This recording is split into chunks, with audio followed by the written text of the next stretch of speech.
Russian military forces have announced significant battlefield advances in eastern Ukraine, claiming the capture of 3 additional villages as their units intensify pressure along critical front lines. The most urgent developments are occurring in the Donetsk region, where Moscow asserts its troops have effectively surrounded the strategic cities of Pokrovsk and nearby Myrnohrad. These urban centers are viewed by military analysts as vital logistical gateways, and their potential fall could open a clear path for Russian units to push further north and west into Ukrainian territory.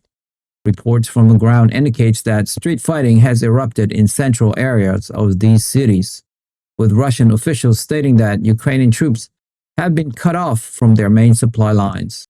The Russian Ministry of Defense has also highlighted successes by its Vostok units in the Zaporizhia sector and claimed the liberation of the Gornyak and Chernihirsky micro-district within the contested zone.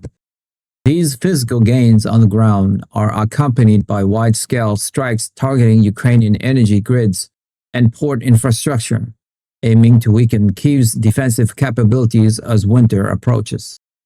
While heavy combat continues in the east, high-stakes diplomatic engagements are unfolding in Geneva between United States, European, and Ukrainian officials. The primary focus of these discussions is a controversial 28-point peace proposal introduced by the administration of President Donald Trump.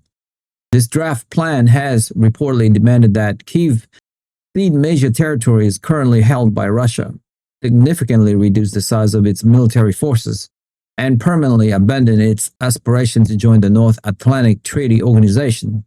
Western leaders have expressed strong reservations, arguing that the current terms heavily favor Moscow and require substantial revision to ensure just stability.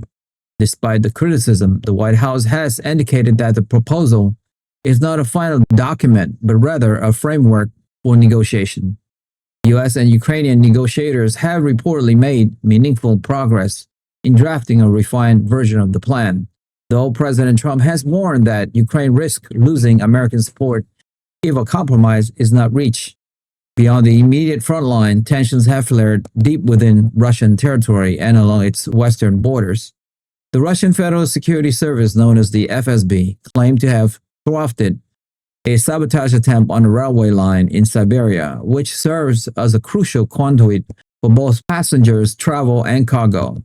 Authorities stated that 2 suspects, identified as local residents acting on behalf of Ukraine, attempted to install a derailment device near a bridge connecting Novostatsk and Bryansk. The operation reportedly resulted in a nighttime exchange of fire in which both suspects were killed. Moscow has cited this incident, along with allegations of foreign-made explosives being used in other regions, to accuse Kyiv of resorting to terrorism as its conventional military position weakens. Simultaneously, frictions is escalating in the Baltic region, where Lithuania has threatened to impose restrictions on land transit to the Russian exclave of Kaliningrad. This dispute, involving halted oil shipments and sanctions enforcement, has triggered harsh rhetoric from Russian politicians who accuse Vilnius of destabilizing the region during major NATO military exercise. Amidst these volatile security developments, the geopolitical alignment between Moscow and its ally appeared to be tightening. Belarusian President Alexander Lukashenko recently signaled that the conflict might be approaching its final phase.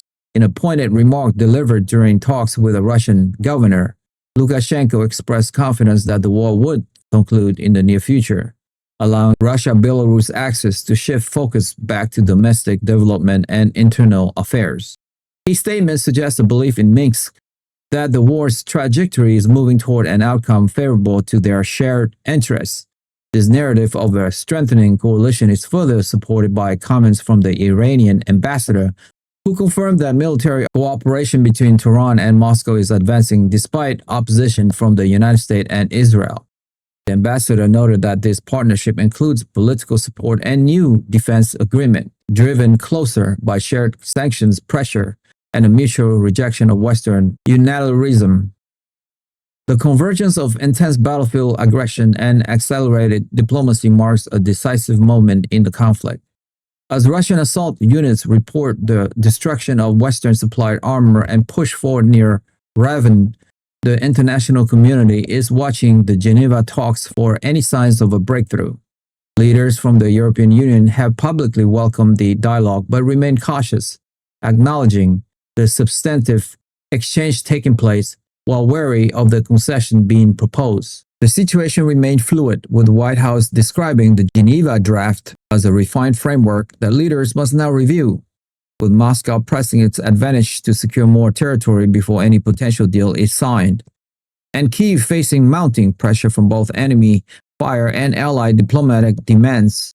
The next phase of negotiation will likely determine the future political map of Eastern Europe. If you have made it this far, congratulations, you have unlocked the truth. I want to ask you a quick question though. Given the severe Russian advances around Pokrovsk and the pressure in Geneva, do you believe Ukraine should accept the current US-backed 28-point peace proposal to stop the bloodshed immediately, even if it means losing significant territory and abandoning NATO ambition? Or is this merely a tactical pause that allows Russia to regroup for future invasion, and why? Join the debate. We want to hear your insightful opinion on where this is all heading in our community. Share your thoughts in the comments below. I appreciate your support. Thank you for being a part of this journey. Like the video, share this video with friends and family, hit the notification bell, and most importantly, subscribe. I'll see you guys in the next one.